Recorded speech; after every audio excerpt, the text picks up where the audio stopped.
Hello everyone, आज हम बात करने वाले हैं वर्ण और वर्णमाला के विषय में। आज हम जानेंगे वर्ण किसे कहते हैं, वर्णमाला क्या होती है, ये सारी चीज़ें हम इस वीडियो में पढ़ेंगे। लेकिन उसके पहले हिंदी भाषा के कुछ महत्वपूर्ण तथ्य के बारे में जानते हैं हम सबसे पहले, जिसमें सबसे पहले हमारा आता है ध्वनि।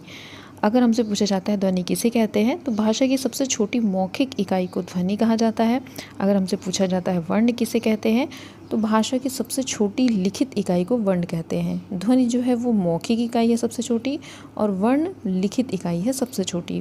फिर उसके बाद आती है बात शब्द की। अगर हमसे पूछा जाता है शब्द क्या होता है, तो वो भाषा की सबसे छोटी सार्थक इकाई को शब्द कहते हैं। अब यहाँ पर जो सार्थक शब्द है, उसका मतलब ये हुआ कि शब्द की परिभाषा ही यही होती है कि दो या दो से अधिक वर्णों के मेल से अगर कोई शब्द बनता है और उसका कोई अर्थ निकलता है, तो वह शब्द कहलाता है। तो यहाँ पर अर्थ निकलने की दृष्टि से यहाँ पर सार्थक शब्द का प्रयोग किया गया है। फिर उसके बाद अगला है हमारा, अगर हमसे पूछा जाता है वाक्य क्या होता है, तो भाषा की पूर्ण सार्थक इकाई को वाक्य कहते हैं। यहाँ पर बात सार्थक की गई थी, यहाँ पर पूर्ण सार्थक। पूर्ण सार्थक का मतलब हुआ कि जब भी हम कोई वाक्य हमसे बोला जाता है या हम कोई वाक्य बोलते हैं, तो वो एक स्टेटमेंट होता है, यानी कि उससे किसी चीज़ के होने का पता लगता है। जैसे राम स्कूल जाता है, ये एक वाक्य है और इससे हमें पता लगा है कि एक पूरा सेंटेंस पता लगा है, राम स्कूल जाता है। तो इस तरीके से पूर्ण सार्थक इकाई जो होती है वह वाक्य कहलाती है। फिर उसके बाद अगला है हमारा, अब हम जानते हैं वर्णमाला किसे कहते हैं। तो वर्णमाला की सबसे छोटी सी परिभाषा है, बहुत ही सरल, बहुत ही प्यारी सी। वर्णों के व्यवस्थित समूह को वर्णमाला कहते हैं। यानी कि हिंदी भाषा में वर्ण जब एक सीक्वेंस से लगे होते हैं, एक क्रमबद्ध तरीके से लगे होते हैं, तो उनको वर्णमाला कहा जाता है। जैसे का के बाद खा आता है, खा के बाद गा आता है, ऐसा नहीं है कि का के बाद गा आ जाएगा। तो ये जो एक क्रमबद्ध तरीके से रखा गया है वर्णों को, इन्हें ही वर्णमाला कहते हैं। फिर आती है बात, वर्णमाला को देवनागरी लिपि में लिखा जाता है। हिंदी भाषा की जो लिपि है हमारी, उसको वो देवनागरी लिपि है। और अगर हमसे पूछा जाता है कि लिपि किसे कहते हैं, तो वर्णों को जिन चिन्हों से व्यक्त किया जाता है, यानी कि अब किसी भी भाषा को अगर हम लिखित रूप में लिखते हैं, तो हमें किसी न किसी चिन्ह की ज़रूरत पड़ती है। जैसे कबूतर लिखने के लिए हमें का की ज़रूरत पड़ेगी, बा, उस पर ऊ की मात्रा, त, र। तो ये जो चिन्ह हैं अलग अलग, जिनसे हमने एक कबूतर शब्द लिखा हुआ है, ये चिन्ह ही लिपि कहलाते हैं, यानी कि स्क्रिप्ट। फिर उसके बाद नेक्स्ट है हमारा वर्णों के भेद। अब बात आती है कि वर्णों के कितने भेद होते हैं, वर्ण कितने तरीके के होते हैं। तो वर्ण दो तरीके के होते हैं, पहला है स्वर, दूसरा है व्यंजन। अगर बात आती है वर्णमाला में कुल कितने वर्ण होते हैं, यानी हिंदी वर्णमाला में कुल कितने वर्ण होते हैं, तो होते हैं टोटल 52। ऐसा देवनागरी लिपि में वर्णमाला में वर्णों की संख्या टोटल 52 होती है, लेकिन अगर अकॉर्डिंग टू NCERT हम जाते हैं, तो वहाँ पर वर्णों की संख्या 44 बताई गई है। ये दोनों बातें ध्यान देने वाली हैं। फिर उसके बाद नेक्स्ट है हमारा कि अगर हमसे पूछा जाए कि स्वरों की कितनी संख्या है हिंदी वर्णमाला में, तो टोटल 11 है। और अगर व्यंजन की कितनी संख्या है, तो व्यंजन की कुल संख्या तो 39 है, लेकिन अगर हम मूल व्यंजन की बात करते हैं, तो मूल व्यंजन की संख्या टोटल 33 है। इनके बारे में हम आगे अभी जानने वाले हैं इसी वीडियो में। फिर उसके बाद आती है बात स्वर की। तो हम यहाँ पे स्वर की परिभाषा की बात करेंगे। ये स्वर है जिन वर्णों का उच्चारण बिना किसी वर्ण की सहायता के होता है, यानी कि जिन भी वर्णों का उच्चारण बिना किसी दूसरे वर्ण की सहायता के होता है, वह स्वर कहलाते हैं। जैसे अ, आ, ई, उ, ए, ऐ, ओ, औ। ये टोटल 11 हैं और यही है हिंदी वर्णमाला के स्वर। फिर उसके बाद अगला है हमारा, यहाँ पर स्वर के भेद थोड़ा सा एक टेबल से मैंने मतलब दिखाने की कोशिश की है कि मात्राओं के आधार पर स्वर कितने तरीके के होते हैं, जिह्वा के आधार पर, मुख के आधार पर, ओष्ठ के आधार पर, नासिका के आधार पर। इन सब के बारे में हम आगे पढ़ने वाले हैं। फिर उसके बाद अगला है हमारा व्यंजन। अगर बात आती है व्यंजन किसे कहते हैं, तो व्यंजन की परिभाषा हम यहाँ पर देख लेते हैं कि वे वर्ण जिनका उच्चारण करने के लिए किसी स्वर की सहायता पड़ती है, यानी कि इनका उच्चारण स्वतंत्र रूप से नहीं होता है। व्यंजनों का इनका उच्चारण करने के लिए हमें किसी न किसी स्वर की सहायता ज़रूर लेनी पड़ती है, वो व्यंजन कहलाते हैं। और इनका उदाहरण, अगर हम इनके उदाहरण की बात करें, तो क से लेकर ज्ञ तक के जितने भी वर्ण हैं वो सारे व्यंजन की श्रेणी में आते हैं। फिर उसके बाद अब इनको किस तरीके से मतलब इनके उच्चारण के लिए स्वर की सहायता पड़ती है। जैसे देखिए क है हमारा, तो ये पूरा का नहीं होता है, यहाँ पर नीचे हलंत लगा होता है, ये आधा का कहलाता है। इसको पूरा का पढ़ने के लिए हमें इसमें अ की ज़रूरत पड़ती है, ये दोनों मिलकर ही क बनाते हैं। तो इस तरीके से हमने देखा कि ये व्यंजन है और इसके उच्चारण के लिए हमें स्वर की सहायता लेनी पड़ी। तो यही इस परिभाषा में कहा गया है कि जिन वर्णों के उच्चारण के लिए हमें किसी स्वर की सहायता पड़ती है वह व्यंजन कहलाते हैं। फिर उसके बाद अगला है हमारा, यहाँ पर व्यंजन के प्रकार दिए गए हैं जो कि हम आगे पढ़ेंगे। स्पर्श व्यंजन, अंतःस्थ व्यंजन, ऊष्म व्यंजन, इन सारी चीज़ों के बारे में हम आगे देखने वाले हैं। अब हम बात करते हैं स्वर की परिभाषा और प्रकार। तो स्वर की परिभाषा हम पहले भी पढ़ चुके हैं कि जिन वर्णों के उच्चारण के लिए किसी की भी सहायता नहीं लेनी पड़ती, यानी कि जिनका उच्चारण स्वतंत्र रूप से होता है वो वो स्वर कहलाते हैं। ठीक है, अब बात आती है स्वर के भेद की। तो मूल तरीके से अगर हम देखें कि तो स्वर के 3 भेद होते हैं। पहला है मूल स्वर, दूसरा दीर्घ स्वर, तीसरा है संयुक्त स्वर। मूल स्वर को ही हम ह्रस्व स्वर भी कहते हैं। अभी हम आगे देखेंगे मूल स्वर को ह्रस्व स्वर भी कहा जाता है। फिर उसके बाद बात आती है संयुक्त स्वर की। अगर हम बात करें कि हिंदी वर्णमाला में संयुक्त स्वर कौन से होते हैं या संयुक्त स्वर किसे कहते हैं। 2 भिन्न स्वरों के योग से जब एक स्वर बनता है तो उसको संयुक्त स्वर कहते हैं। संयुक्त मतलब जुड़ा हुआ, जब 2 स्वर आपस में मिलकर एक अलग स्वर बनाते हैं तो वो संयुक्त स्वर कहलाते हैं। और हिंदी वर्णमाला में संयुक्त स्वरों की संख्या को टोटल 4 होती है। कौन कौन सी? ए, ऐ, ओ, औ, ये 4 जो है ये हमारे संयुक्त स्वर कहलाते हैं। इसमें हमने देखा ए जो है हमारा आ और ई से मिलकर बना हुआ है, ए जो है वो आ और ए से मिलकर बना हुआ है। फिर उसके बाद अगर हम बात करें ओ की, तो ये छोटा आ और छोटा ऊ से मिलकर बना है, और औ जो है वो छोटा आ और बड़ा ऊ से मिलकर बना हुआ है। तो इस तरीके से हमने देखा कि यहाँ पर 2 स्वर के मिलने से एक अलग स्वर बन रहा है, तीसरा स्वर बन रहा है, तो यहाँ पर ये संयुक्त स्वर कहलाएगा। फिर उसके बाद बात आती है अगला, स्वर के उच्चारण स्थान। देखिए हमारे मुंह में कुछ ऐसे जगहें हैं जहाँ जिनको स्वर का उच्चारण स्थान बताया जाता है, यानी कि उनके उच्चारण में हमारे मुंह के अंदर के वो जो अंग होते हैं उनका बहुत योगदान होता है, तो इसलिए उनको उच्चारण स्थान की संज्ञा दी गई है हमारे मुंह के अंदर। तो यहाँ पर अगर हम स्वर के उच्चारण स्थान की बात करते हैं तो सबसे पहले देखते हैं छोटा आ और बड़ा जो आ, इनका उच्चारण स्थान जो है वो कंठ है, यानी कि इनका उच्चारण गले से किया जाता है। फिर उसके बाद अगला है हमारा छोटी ई और बड़ी ई। तो अगर हम इनकी उच्चारण स्थान की बात करें तो इनका उच्चारण स्थान तालु है। छोटा ऊ बड़ा ऊ का उच्चारण स्थान ओष्ठ है। ए और ऐ का उच्चारण स्थान कंठ तालु है। अब देखिए यहाँ पर कंठ तालु इसलिए है क्योंकि आ और ई के मिलने से ए और ऐ बनते हैं। अभी हमने संयुक्त स्वर की बात करी थी, तो यहाँ पर आ और ई का उच्चारण स्थान कंठ और तालु है, तो यहाँ पर इनका उच्चारण स्थान कंठ तालु हो गया। इसी तरीके से ओ और औ का उच्चारण स्थान कंठ और ओष्ठ हो गया। तो ये बहुत ही इंपॉर्टेंट चीज़ें यहाँ से क्वेश्चन बनते हैं, ज़रूर बनते हैं हिंदी में, इनको ध्यान रखिएगा। फिर उसके बाद अगला है हमारा उच्चारण करने के लिए, यानी कि यहाँ पर हम स्वर के भेद की बात करेंगे कि उच्चारण करने में लगे समय के आधार पर स्वर के प्रकार, यानी कि जब हम किसी भी स्वर का उच्चारण करते हैं तो उसमें कितना समय लगता है, उस तरीके से स्वर को कितने भागों में बांटा गया है वो बात हम यहाँ पर करेंगे। सबसे पहले है हमारा ह्रस्व स्वर। ह्रस्व स्वर को ही हम मूल स्वर भी कहते हैं।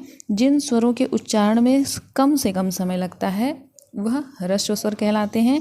और ह्रस्व स्वर में हमारे टोटल 4 स्वर आते हैं, आ, ई, ऊ और री। यहाँ पर री भी हमारा ह्रस्व स्वर होगा, यहाँ पर मिसप्रिंट हुआ है।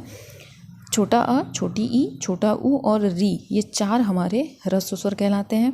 फिर अगर हम बात करते हैं दीर्घ स्वर की, सेकंड जो है हमारा दीर्घ स्वर की अगर हम बात करें तो जिन स्वरों के उच्चारण में ह्रस्व से दुगना समय लगता है, ह्रस्व में बहुत कम समय लगता है और दीर्घ में ह्रस्व का दुगना समय लगता है, वह दीर्घ स्वर कहलाते हैं। और दीर्घ स्वर में हमारा बड़ा आ, बड़ी ई, बड़ा ऊ, ए, ऐ, ओ, औ, ये टोटल जितने हमारे 7 स्वर हैं, यानी कि 4 स्वर तो हो गए हमारे ह्रस्व और 11 में से 4 माइनस कर दिए हमने, तो 7 स्वर जो है हमारे वो दीर्घ स्वर कहलाते हैं। फिर तीसरा है हमारा प्लुत स्वर। प्लुत स्वर जो है इसकी अगर हम परिभाषा की बात करें तो ऐसे स्वर जिनमें 3 मात्राओं का समय लगता है वह प्लुत स्वर कहलाते हैं। और इनके उदाहरण में जैसे कि है हमारा ओम, तो इसमें जो है शब्द में 3 मात्राएं आती हैं।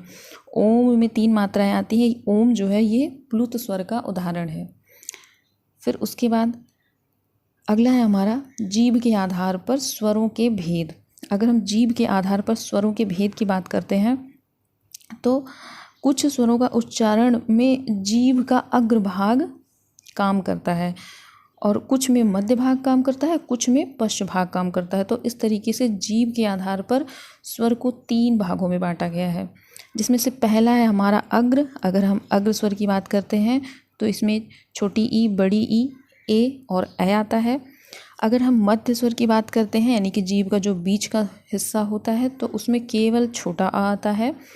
और फिर अगर हम पश्च स्वर की बात करते हैं यानी कि जीभ के पिछले हिस्से की बात करते हैं तो वहाँ पर आपका बड़ा आ, ऊ, बड़ा ऊ, ओ और औ आता है। तो इस तरीके से हमने देखा कि जीभ के आधार पर स्वर 3 तरीके के होते हैं, अग्र, मध्य और पश्च। फिर उसके बाद अगला है हमारा मुंह के खुलने के आधार पर स्वरों के भेद। अब देखिए स्वरों को कितने तरीके से बांटा गया है हिंदी वर्णमाला में। तो अगर मुंह के खुलने के आधार पर हम स्वरों के भेद की बात करते हैं तो इसमें हमारा 4 तरीके के होते हैं इस तरीके से स्वर।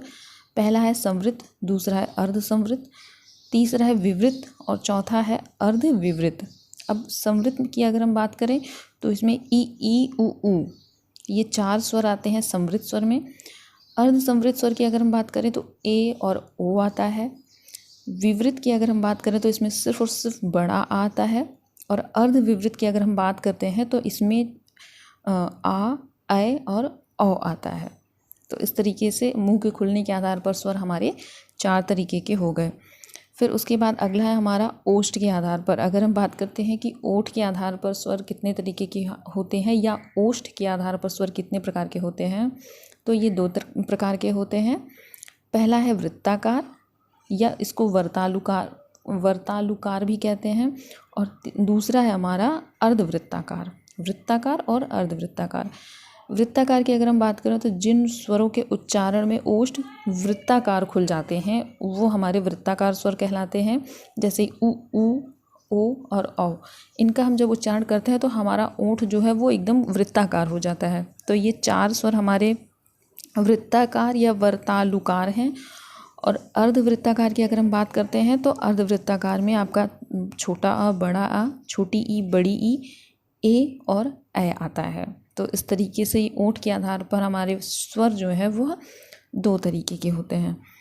फिर अगर हम बात करते हैं कि नासिका के आधार पर स्वर के भेद कितने होते हैं तो नासिका के आधार पर स्वर 2 तरीके के होते हैं। पहला है हमारा अनुनासिक और दूसरा है हमारा निरानुनासिक। अनुनासिक जिनका उच्चारण नाक से वायु स्पर्श करे यानी जिनके उच्चारण में नाक से वायु स्पर्श करती है वह अनुनासिक कहलाते हैं। जैसे आपका अंग हुआ, जैसे अंग से अंगूर होता है, ऊपर एक बिंदी होती है अंग, और चंद्र बिंदी वाला जिसमें चांदनी लिखने पर जो ऊपर चंद्र बिंदी होती है, ये दोनों जो है हमारे अनुनासिक कहलाते हैं। और उसके बाद निरानुनासिक की अगर हम बात करते हैं तो जिनका उच्चारण नाक से ना हो, इसमें आपके इन दोनों वर्णों को छोड़कर बाकी सारे आते हैं। तो निरानुनासिक में वो सारे आएंगे जिनका उच्चारण नाक से नहीं होता है। फिर अब बात आती है व्यंजन की। स्वरों की बात हो गई तो व्यंजन, मूल व्यंजन की अगर हम बात करें तो इनकी संख्या 33 होती है और अगर कुल ओवरऑल व्यंजन की बात करें तो उनकी होती है 39। तो इनकी परिभाषा तो हम पहले भी पढ़ चुके हैं कि जिनके उच्चारण के लिए हमें स्वर की सहायता लेनी पड़ती है वो जो है वो व्यंजन कहलाते हैं, जैसे का से ज्ञा तक। अब व्यंजन के प्रकार की अगर हम बात करते हैं तो व्यंजन जो होते हैं वो 4 तरीके के होते हैं हमारे। पहला स्पर्श व्यंजन, अंतःस्थ व्यंजन, ऊष्म व्यंजन और संयुक्त व्यंजन। इनको हम डिटेल में जानते हैं आगे। पहला है हमारा स्पर्श व्यंजन। अगर हम स्पर्श व्यंजन की बात करते हैं तो ऐसे वर्ण जिनका उच्चारण करने के लिए जीभ को मुख के सभी स्थानों को स्पर्श करते हुए करना पड़ता है, यानी कि इन वर्णों के उच्चारण में जीभ को मुंह के अलग अलग स्थानों को छूकर निकलना पड़ता है। वह यानी कि बिना जीभ के स्पर्श के हम सही तरीके से इन वर्णों का उच्चारण नहीं कर पाएंगे, वह स्पर्श व्यंजन कहलाते हैं। और स्पर्श व्यंजन की कुल संख्या होती है 25। अब इसमें कौन कौन से व्यंजन आते हैं, देखिए क वर्ग के सारे व्यंजन आएंगे, च वर्ग के, ट वर्ग के, त वर्ग के और पा वर्ग के। अब अगर हम बात करें कि ये क वर्ग, पा वर्ग, चा वर्ग क्या है, तो क वर्ग में जैसे हमारे टोटल 5 व्यंजन हैं, क, ख, ग, घ और अंगा। इसी तरीके से चा में भी हमारे 5 व्यंजन होंगे, च, छ, ज, झ, इया। फिर ट में ट, ठ, ड, ढ, अड़। त में त, थ, द, ध, न। और प में प, फ, ब, भ, म। तो इस तरीके से ये क वर्ग, चा वर्ग, टा वर्ग, इन सब के मतलब इन वर्गों के वर्ण हैं। और ये सारे के सारे जो है 25 के 25 हमारे स्पर्श व्यंजन कहलाते हैं, क्योंकि इनके उच्चारण के लिए हमें मुंह के अलग अलग स्थानों से जीभ को छू कर जाना होता है। और अगर हम इनके उच्चारण स्थान की बात करते हैं तो जो हमारे का वर्ग के वर्ण हैं उन सब का उच्चारण स्थान कंठ है। चा वर्ग के सभी वर्णों का उच्चारण स्थान तालु है। ट वर्ग के सभी वर्णों का उच्चारण स्थान मूर्धा है। इसी तरीके से ता वर्ग में दंत है और प वर्ग में ओष्ठ है। ये बहुत इंपॉर्टेंट चीज़ें हैं, यहाँ से क्वेश्चन एग्जाम में ज़रूर बनते हैं। फिर उसके बाद अगला हम अगर बात करते हैं अंतःस्थ व्यंजन की, दूसरा है हमारा अंतःस्थ व्यंजन। तो अंतःस्थ व्यंजन जिन वर्णों के उच्चारण में नाम मात्र का अवरोध होता है, यानी कि मुंह इनके वर्णों में बहुत कम रुकावट आती है, बहुत ईजिली, बहुत सॉफ्टली इनका उच्चारण हम कर सकते हैं, वह अंतःस्थ व्यंजन कहलाते हैं। इनके उदाहरण में य, व, र, ल। अंतःस्थ व्यंजनों की कुल संख्या 4 होती है। कौन कौन सी है, य, व, र और ल। जिसमें से या की अगर हम बात करते हैं तो या को अर्ध स्वर भी कहा जाता है, बहुत इम्पॉर्टेंट चीज़ है ये। और वा जो है, वा तो वाह है, इसको अंतःस्थ व्यंजन कहेंगे ही कहेंगे। रा को प्रकम्पित वर्ण या लुंठित वर्ण कहते हैं, इसको प्रकम्पित वर्ण या लुंठित वर्ण भी कहते हैं, किसको, रा को। फिर ला जो है हमारा, इसको पार्श्विक वर्ण भी कहते हैं, ठीक है। तो ये ऐसे इस तरीके से यहाँ पे काफ़ी इंपॉर्टेंट चीज़ें हैं कि ये अंतःस्थ व्यंजन है, इनकी टोटल संख्या 4 है, जिसमें से हमारा है या, व, र, ल। या को अर्ध स्वर कहते हैं, र को लुंठित स्वर या प्रकम्पित वर्ण कहते हैं, सॉरी लुंठित या प्रकम्पित वर्ण कहते हैं, स्वर नहीं है, ये व्यंजन है। और ला को पार्श्विक व्यंजन कहते हैं। फिर उसके बाद अगला है हमारा ऊष्म व्यंजन। अगर हम बात करें ऊष्म व्यंजन की, तो ऊष्म व्यंजन की परिभाषा होती है कि जिन वर्णों को बोलने से मुंह से गर्म श्वास बाहर निकलती है या गर्म हवा बाहर निकलती है, वह ऊष्म व्यंजन कहलाते हैं। ऊष्म व्यंजन की कुल संख्या 4 होती है। तीनों श और ह, ये जो है ये हमारे ऊष्म व्यंजन कहलाते हैं। फिर उसके बाद आता है बात संयुक्त व्यंजन की। हिंदी वर्णमाला में संयुक्त व्यंजनों की संख्या भी कुल 4 है। देखिए अंतःस्थ व्यंजन, ऊष्म व्यंजन और संयुक्त व्यंजन, इन तीनों व्यंजनों की संख्या 4 है। कौन कौन से हैं इसमें, क्ष, त्र, ज्ञ और श्र, ये 4 व्यंजन जो है ये संयुक्त व्यंजन कहलाते हैं।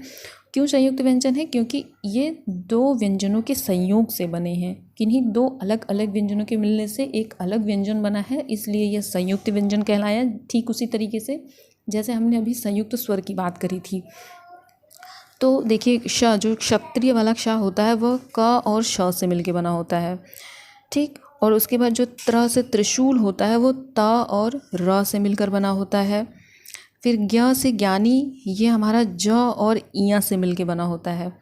और श्र से श्रमिक जो होता है वो हमारा श और र से मिलकर बना होता है। तो इस तरीके से हमने देखा यहाँ पर 2 वर्णों के 2 अलग अलग व्यंजनों के मेल से एक नया व्यंजन बन रहा है, और यह हमारा संयुक्त व्यंजन कहलाता है। फिर उसके बाद बात आती है अल्प प्राण और महाप्राण की। अल्प प्राण और महाप्राण ये भी काफ़ी इम्पोर्टेंट टॉपिक है। और अगर हम महाप्राण की बात करते हैं तो महाप्राण किसे कहते हैं, जिन वर्णों के उच्चारण में मुख से हवा ज़्यादा निकलती है, महाप्राण कहलाते हैं वो, ठीक है। यहाँ पे हवा ज़्यादा निकल रही है तो महाप्राण हुआ ये। और प्रत्येक वर्ग का दूसरा, चौथा तथा समस्त ऊष्म वर्ण, यानी कि जो हमारे अभी हमने ऊष्म व्यंजन की बात करी थी, श, श, श और ह, ये और दूसरा और चौथा वर्ण हर एक वर्ग का, चाहे वो क वर्ग हो, च वर्ग हो, ट वर्ग हो, त वर्ग हो और पा वर्ग हो, उनका दूसरा वर्ण और चौथा वर्ण और ये जो हमारे ऊष्म व्यंजन है 4, ये सभी जो है वो महाप्राण की श्रेणी में आते हैं। फिर उसके बाद बात आती है अल्प प्राण की। तो अल्प प्राण में क्या होता है, जिन वर्णों के उच्चारण से मुख से हवा कम कम निकलती हो। देखिए महाप्राण में ज़्यादा हवा निकल रही थी और अल्प प्राण में कम हवा निकल रही थी, और ये हमारे अल्प प्राण कहलाते हैं। और प्रत्येक वर्ग का पहला, तीसरा, पांचवा वर्ण ये हमारा अल्प प्राण है, और सभी अंतःस्थ व्यंजन अल्प प्राण की श्रेणी में आते हैं। देखिए महाप्राण में हमारे सभी वर्ग के दूसरे और चौथे वर्ण, यानी कि जैसे अगर हम का वर्ग की बात करते हैं तो देखिए का वर्ग में कितने 5 वर्ण हैं, क, ख, ग, घ और अंगा। यहाँ पर पहला वर्ण है का, तीसरा वर्ण है गा और पांचवा वर्ण है अंगा। ये तीनों जो है हमारे ये अल्प प्राण हैं। और अगर हम खा की बात करें और घ की बात करें तो ये महाप्राण हैं। तो इसी तरीके से और सारे वर्गों की भी बात होती है। तो हमने यहाँ पर देखा कि प्रत्येक वर्ग का पहला, तीसरा और पांचवा वर्ण जो है वह अल्प प्राण होता है, और अंतःस्थ व्यंजन भी अल्प प्राण की श्रेणी में आते हैं। फिर बस इसमें इतना ही, बाकी आई थिंक काफ़ी लंबी वीडियो हो गई है ये।